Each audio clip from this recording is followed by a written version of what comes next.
E agora, voltamos com Verdade ou Mito, no Nat Geo. Até 1996, 2.000 animais tinham sido mortos e havia centenas de relatos de testemunhas oculares desta fera estranha. Não satisfeitas com a justificativa oficial que dizia que as mortes eram causadas por predadores desconhecidos, as pessoas passaram a montar suas próprias investigações extraoficiais. O grupo de pesquisa porto-riquenho examinou centenas de casos e estava convencido de que havia algo sinistro e anormal sobre o fenômeno dos chupacabras. Algumas pessoas especulavam que o chupacabras é um ser alienígena ou um animal de estimação alienígena que fugiu. Outros acreditam que seja o resultado de uma experiência genética secreta realizada pelo governo em conluio com extraterrestres. O Dr. Daniel Altschuler é o ex-diretor de projetos do Observatório de Arecibo, em Porto Rico. Ele não se surpreende com essas teorias. Desde sempre adoramos histórias de monstros. Mas ele diz que há um elemento importante faltando. Faltam provas, assim como em qualquer outro mito. Sobre o chupacabras, ouvimos apenas histórias e também depoimentos. É como responder a um enigma com outro enigma. Não sabemos o que é um chupacabras. É algo misterioso que mata animais. Mas o que é? Não sabemos, nós o chamamos de chupacabras, mas o que é então? Não sabemos. Bom, ainda assim nos sobra a dúvida e voltamos ao ponto inicial. O homem que mais gastou tempo examinando as vítimas do chupacabras concorda. Depois de realizar mais de 300 autópsias em animais, suas descobertas mostraram que os boatos e os relatos da imprensa estavam errados. O sangue dos animais não havia sido sugado e todos eles lutaram violentamente contra seus adversários. Você pode ver que foram atacados por algo forte que os mordeu e apertou, porque muitos tinham fraturas nas costelas e até em ossos em alguns casos. Os assassinos eram os velhos e conhecidos predadores. Mas quando parecia que Porto Rico estava prestes a se esquecer do chupacabras, ele se tornou internacional. Ele apareceu numa sucessão rápida na Flórida, Chile e Nicarágua. Para os crédulos, agora havia prova, pegadas e até carcaças de chupacabras. O que os especialistas forenses pensaram disso? Embora ele gozasse apenas 10 anos de destaque internacional, o predador sugador de sangue apresenta similaridades incríveis com seu similar europeu, o vampiro.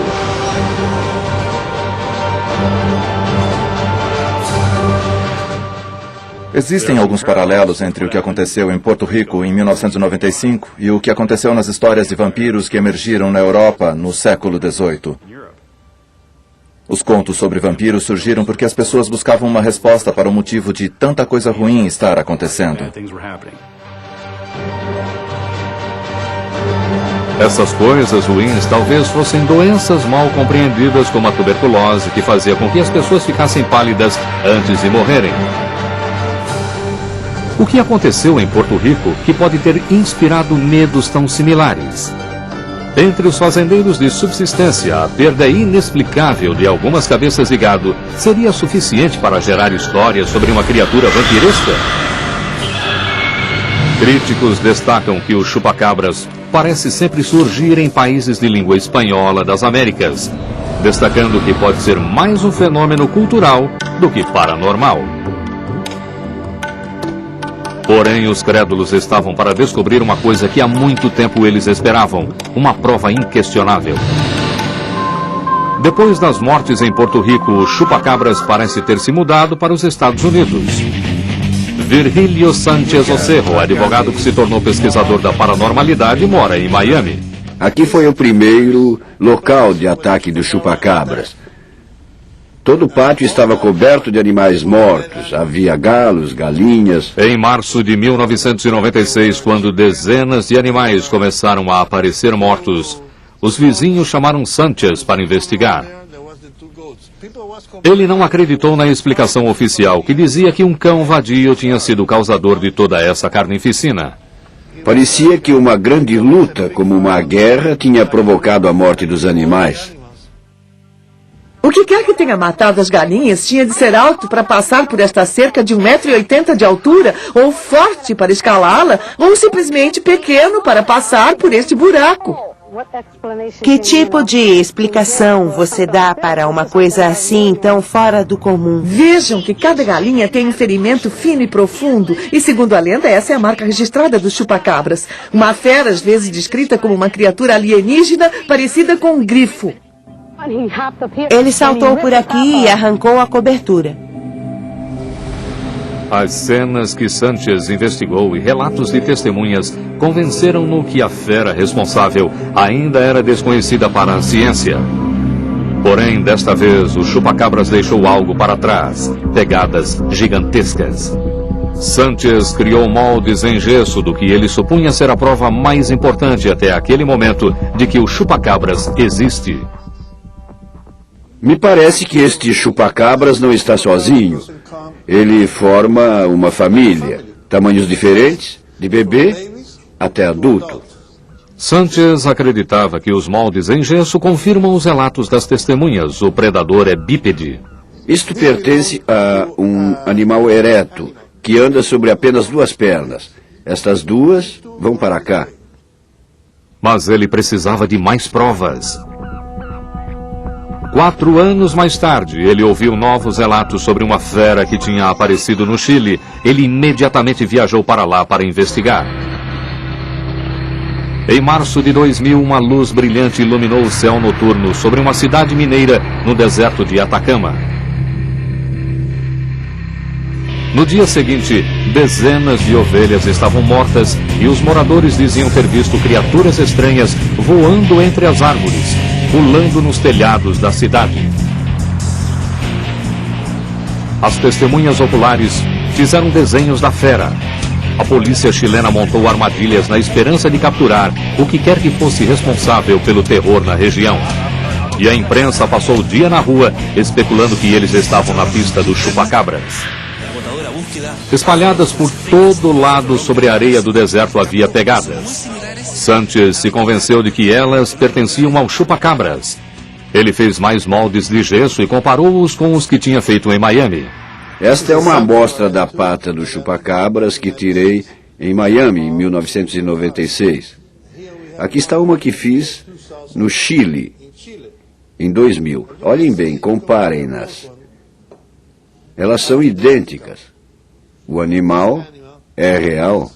Um especialista em pegadas animais vai investigar a coleção de moldes de Sanchez mais adiante. Porém, mesmo naquela época, Sanchez sabia que as pegadas não eram suficientes. Nós precisamos de um corpo, precisamos de algo vivo ou morto. Escamas, ferrões, dentes, ossos, qualquer coisa menos o que temos agora. Parece que eles tiveram seu desejo realizado no ano 2000, quando relatos sobre os chupacabras começaram a surgir na Nicarágua. E parece que aqui a criatura foi mexer com o homem errado.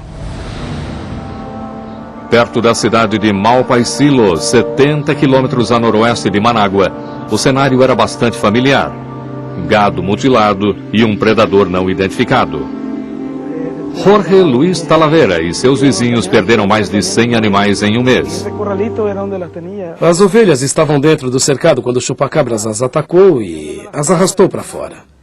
Achei 5 ovelhas mortas aqui e depois achei mais 3 ali.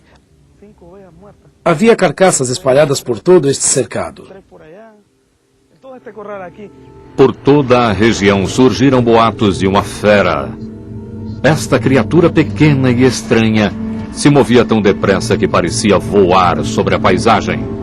Ela tinha asas e pele de morcego e o focinho de um gárgula. Logo, Talavera teve oportunidade de ver a fera por si mesmo, quando ele surpreendeu 4 delas nadando em sua cisterna. Eram 10 horas da noite. Havia 4 delas. Tinham cerca de 90 centímetros de altura. Quando saí para observá-las, elas fugiram.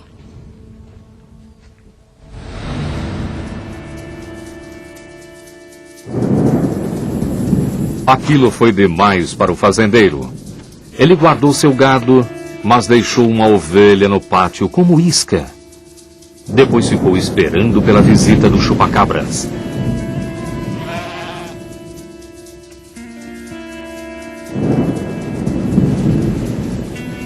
Talavera montou guarda e esperou por várias horas.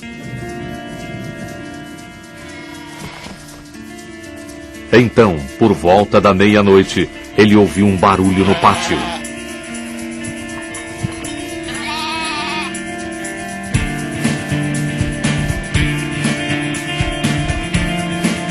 Conforme a criatura cruzou o terreiro, Talavera mirou e disparou.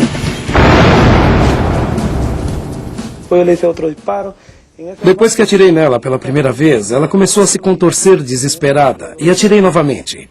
Eu a persegui por aproximadamente 50 metros e atirei nela 7 vezes, mas ela conseguiu fugir. Ela berrou o tempo todo.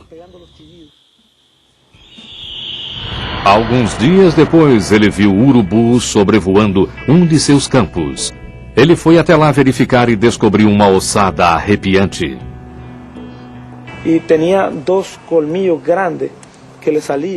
Tinha 2 caninos grandes na parte inferior e superior da boca. Tinha orelhas parecidas com as de um morcego e uma pequena tromba. Os olhos eram grandes, mas estava muito destruído pelas aves. Talavera tinha certeza de que aquela era a criatura que ele tinha acertado. Ele recolheu a ossada e levou-a à Universidade da Nicarágua, na cidade de León, onde os cientistas realizaram a primeira autópsia em um suposto chupacabras morto. Nós rapidamente organizamos uma equipe de especialistas para realizar a avaliação por um simples motivo. Achávamos que a universidade devia ser capaz de responder aos medos e dúvidas que afligiam a comunidade. Mais tarde, descobriremos exatamente o que os resultados da autópsia revelaram. Mas antes, a história do chupacabras estava prestes a tomar um rumo diferente.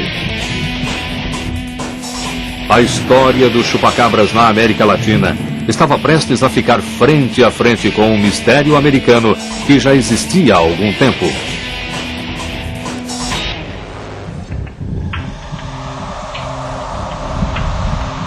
Tudo começou nos anos 1970, quando vários animais foram mortos de maneiras esquisitas. Um cavalo teve toda a sua pele arrancada pela cabeça. Cabeças de gado tiveram seus olhos, orelhas e úberes retirados com precisão cirúrgica. Alguns observadores na época notaram uma falta de sangue e afirmaram que lasers devem ter sido usados. Durante anos, relatos sobre corpos horripilantemente despelados e de órgãos retirados com precisão cirúrgica provocaram temores e rituais satânicos.